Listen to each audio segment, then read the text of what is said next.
It seems every three-row SUV today needs some sort of off-road version, and two more manufacturers have joined the party. First, we have Volkswagen with their recently refreshed Atlas that's now available in the Peak Edition. And then Chevrolet has the all-new Traverse that can come as a Z71. So I'm going to spend some time in both of these to see which one is the better family hauler that can take you a bit further off the pavement.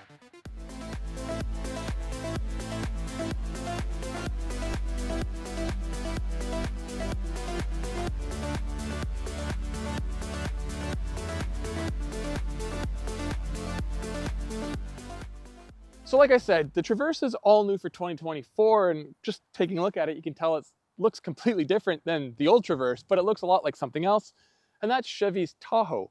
And having the same looks as its bigger siblings, probably not a bad thing, because there's probably a lot of people who like the Tahoe and suburban styling, but want something that drives a little easier, is a little smaller, and much better on fuel. So there you have it. This is it. Up front, you can see it has this big running light strip, and then the headlights are down here, and when you're driving in the daylight, it just kind of gives it a menacing look. And being the Z71, of course, it's in the grille like all Chevy Z71s from their trucks to their SUVs have. It has actual real red tow hooks recovery points up front in case you really do take this deep off-road. At the side, the tires are all-terrain, just like the Atlas, but these are way more aggressive in tread pattern and definitely in sidewall, and it just gives the vehicle a much more sort of purposeful off-road look. The one thing I don't like from the front and side is this sort of style point that has the floating roof. You'll see when I'm inside the car, but this big panel here makes it look like it's a big window, but really there's just sort of a small window set within it. I'm a big fan of the Traverse's new rear end styling. I like what Chevy designers have done here. Starting with the taillights, I like how they have the two LED bars that sort of meet and go towards the middle. It looks fantastic at night. And the overall back end shape is very SUV-like. You're not gonna confuse this for a minivan or a crossover. And being the Z71, it has the badge back here, of course. But my favorite part is it has actual quad tip exhaust. Each of these tips, well, two on each side, lead into a single exhaust. It's not fake like on the Atlas, and it's also not one of those covers that's sort of built into the bumper with a regular exhaust pointing into it. It's a true 4-tip 2-muffler system. So kudos to Chevy for keeping it alive. I mean, I don't know why I like them, I just do. I just think it looks more authentic and more cool. Maybe I'm just a little old school that way. The Atlas refresh didn't dramatically change the styling of the SUV. There are tweaks here and there, and the biggest changes are probably in the back with that light bar that now stretches across the entire width and lights up along with the logo. With the Peak Edition, the changes once again are subtle. So the front bumper is different and it has different paint and finish. The side sills again are slightly different and finished different. It has the Peak badges on both sides. The mirror caps are black, and these wheels, these 18-inch wheels, are exclusive to the Peak, and they come wrapped in all-terrain tires. Compared to the Traverse, it doesn't look nearly as aggressive. The sidewall and the tread are both sort of more street-orientated, I guess, compared to what the Traverse has. It is still an all-terrain tire, but it's somewhere in between those real, like, getting into the mud and dirt tires and the highway specials. And that's sort of the theme of this vehicle, that Volkswagen didn't really go 100% all in on the off-road variant of the vehicle. That's evident by the fact it's riding on the same 6.3 inches of ground clearance as the regular models, and that's quite low for an SUV, never mind one that's meant to go off-road, and there's no skid plate added to the front.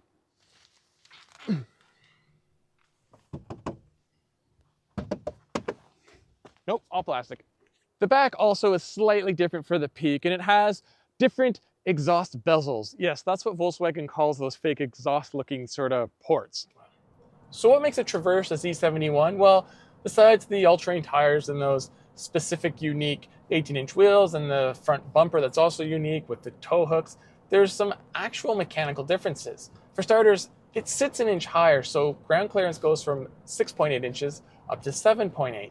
I mean, that's still not all that high. Like a Subaru Ascent standard is almost an inch higher, and most of the other off-roady versions of these vehicles sit higher. But there is an aluminum skid plate in case it bottoms out, and it is higher than standard. As well, there's different dampers, because with the vehicle that sits higher on different tires, there's different tuning that's required. It has the twin clutch all-wheel drive system standard, as well as a specific terrain mode. It has hill descent control. It has a standard tow package and a bunch of other goodies. So what makes an Atlas a Peak? Well, there's all the upgrades I described on the outside, and there are two exclusive colors, pure gray and the avocado green that our testers finished in. But inside there's also some changes. There's the Titan black leatherette, and it has some light gray accents, and there's orange stitching here and there, and the pedals have stainless steel caps, and there's inserts on the dash and the door to match that. And that's pretty much it. The changes aren't drastic. It does say Peak Edition on my steering wheel, but not my seats. It seems every other manufacturer wants to put the name of their rugged version on their seats. Trail Sport, Rock Creek, Z71, but not here. Under the hood of the new Traverse, there's only one engine option, and it's a 2.5 liter turbocharged 4-cylinder. The V6 is now dead, but don't worry. When it comes to power, it's absolutely no contest between the Traverse and the Atlas. This 2.5 makes 328 horsepower. I mean, it wasn't that long ago that performance cars with 2.5 liter turbos didn't make that much power. Maybe what's even more impressive is this is a slightly heavier vehicle with tons more power and a larger engine, yet officially the Traverse gets slightly better overall combined fuel mileage. But it's not all good news for the engine. There's plenty of power as advertised, and it revs well enough, and it definitely moves the Traverse even when it's loaded with passengers. The problem for me is noise. So I can forgive an engine if it's noisy, if it sounds good, but this one doesn't sound good and it's noisy. Here, watch if I give it a spirited acceleration.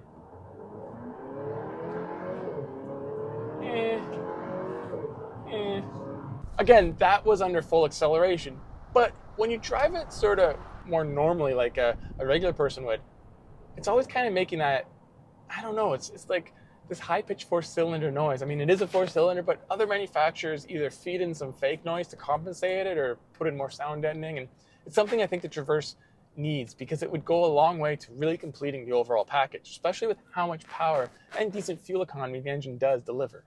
One last thing about the engine, sometimes when idling or when it's turned off, it makes some unusual sort of different noises. I'm sure it's probably the cooling systems doing their job, but I just thought I'd point it out. So the 8-speed automatic is well suited to the engine, and it delivers nice, clean, quick shifts. It's not a performance transmission, but it's very seamless, and basically it just goes about its business and does exactly what it's supposed to, and that's what you really want in a transmission in a vehicle like this. So as I said when I was in the Traverse, there's a big power deficit. This 2-liter turbo makes 269 horsepower, and that's almost 60 horsepower less than what we find in the Chevy. But like a lot of Volkswagens, or maybe just even German cars in general, those numbers seem a little low for how much power I feel behind the wheel. Around town, there's not much real power difference between this and the Traverse. It's not until I hit like freeway speeds that I really notice the extra ponies under the Chevy's hood. And as much as I like the automatic transmission in the Traverse, the 8-speed in this is even better.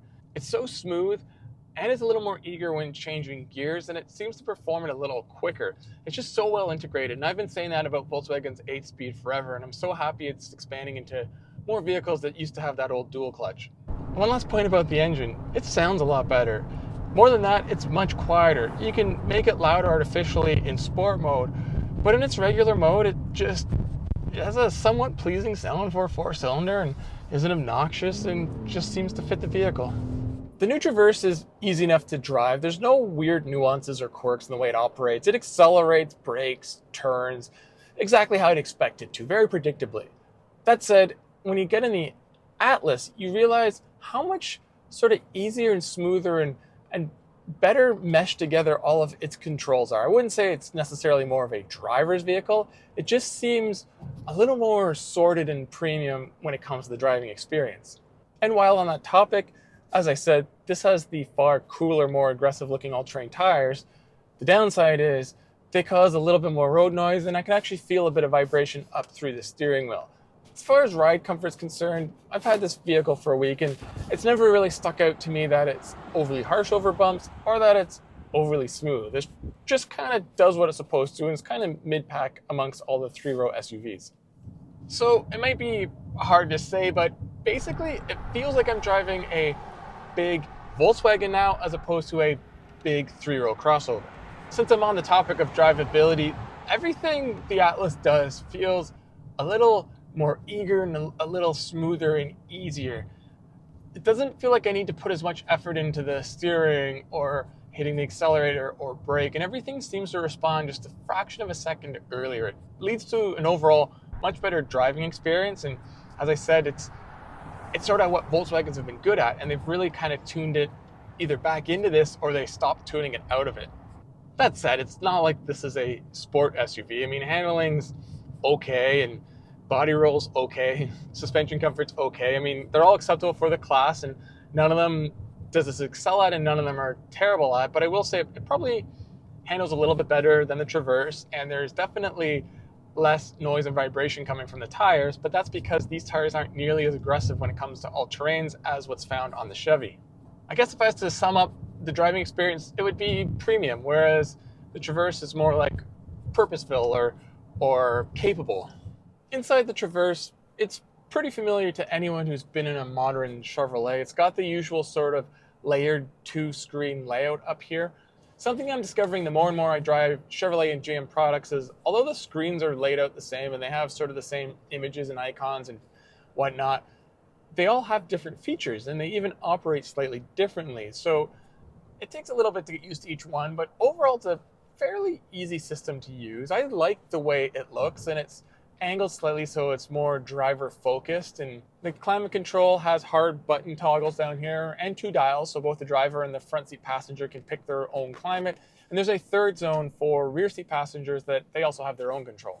There's the usual digital dash, as analog dashes are hard to find these days anywhere. It's nice and clear. This particular model doesn't have head-up display, but I do have the panoramic sunroof, which is nice. Overall, the interior design is nice, if not a little minimalistic, but we do have this red highlight on the doors and across the dash that separates the climate control and vents from the screens.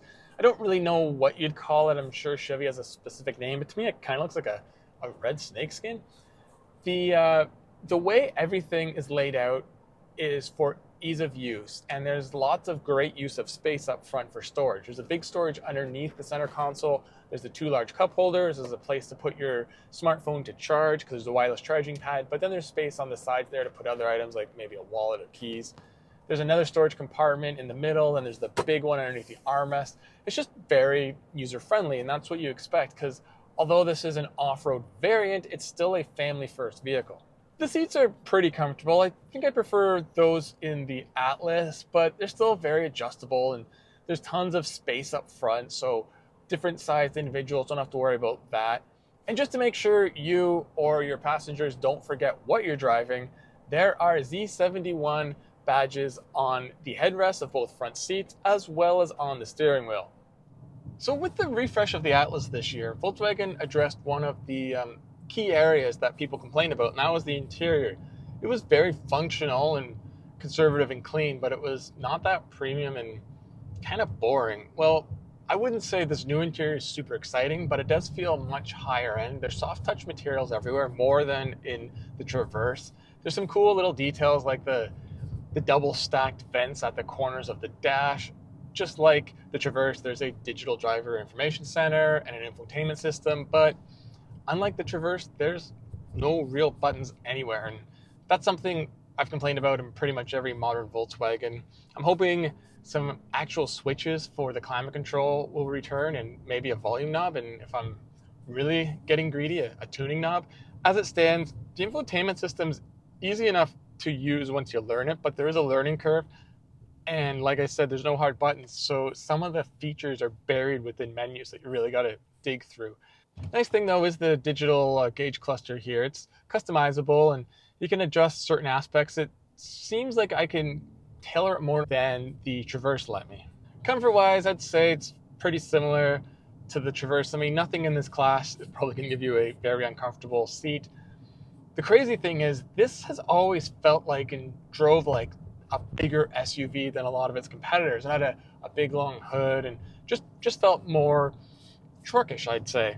Well, the refresh, the changes they made to the suspension kind of tuned that out and it feels more car-like, and the Traverse actually has one-upped it with its much higher, much flatter hood. So again, this is still one of the larger feeling vehicles, but it seems to drive more like a Volkswagen than a big American 3-row. When it comes to the second row, it's pretty much a similar experience between the two vehicles. Yeah, there's a bench seat here in the Atlas and captain's chairs in the Traverse, but you can get captain's chairs in the Atlas in the Peak if you want. Headroom's great in both, maybe a little bit more here in the Atlas. Legroom is fantastic in both. People taller than me could fit or with longer legs. The armrests are set at the right spot. They're both squishy. It's easy to get in and out of. The only real difference, I guess, is as equipped, the Atlas has sunshades, but other than that, it's pretty much a draw. So this is a bit of a surprise. The Atlas has long been the third row champ in terms of space and comfort, and I don't think it's quite lost that crown yet, but the Traverse is big back here. I have actually more headroom here than in the Atlas, and you can see like there's still a good gap for my head. The seat cushion's maybe a little bit lower than in the Atlas, but it's still not bad for an adult, and legroom is fine. If someone in front of me is sitting with more than enough legroom, I still can keep my knees off of the back of the seat. And there can be 3 wide back here, whereas the Atlas, it's only 2 wide. So if you have the captain's chairs, you're a 6-seater. Here I'm a 7-seater, and if I get the bench, I'm an 8-seater. And the Atlas has vents on the pillars for the third row. I have them in the ceiling here, which personally I think is better because you can get the air to blow right on you directly or not, whereas it's a little harder with the side. I still think the slim advantage goes to the Atlas though, assuming you don't need to carry more than 2 people, where this easily wins. Yeah, I have a bit more headroom, but where these vents come out, the roof kind of dips down a bit, and all the black roof liner and this giant black pillar here and black everywhere, it's a little sort of dark and claustrophobic back here. This window in its weird shape, I mean, I can see out this way, but nothing really here, so it's not as nice of an experience back here compared to the Atlas, but it's very close. It's the closest I think any competitors come. So both vehicles have their pros and cons, and ultimately maybe it comes down to price that separates them. Well, once again, they're very evenly matched. The entry-level price of the Z71 and the Atlas Peak, both in Canada and the US, are pretty close, within a couple thousand. And although this specific model outprices the Atlas we have on hand, that's because it has more features, one of which is totally worth the money, and that is GM's Super Cruise. Anytime we have a vehicle with Super Cruise, we have to point it out because it is one of, if not the best, hands-free highway driving systems. And it's nice that it's sort of trickling its way down the lineup, and getting it in a vehicle like this makes total sense because this is the sort of vehicle that will be doing long-haul family trips. This comparison really comes down to sort of a style versus substance argument. After comparing the two, I'm surprised at how close they actually are. I mean, price-wise, they're very similar depending on what level of tech you want in the vehicles. Like this one is more expensive as tested, but it also has more features added to it. Passenger space, well, that was not too much different either. So it really comes down to sort of the image you present and the way it drives. So I would say the Traverse undoubtedly is the more stylish. The Atlas is very sophisticated and clean, but this really has presence and style and looks like a true off-roader. Is it any better actually off-road? Well, I didn't really get to test that, and my gut says maybe slightly, but that's not really the point of these. If you're gonna really off-road, you're probably not buying one of these. These are just vehicles that are meant to, you know, traverse over gravel or dirt roads that are full of washboard or potholes and have a little underbody protection, a little extra ground clearance, and some tires that can maybe dig you out if some of those roads have become mud slick nightmares.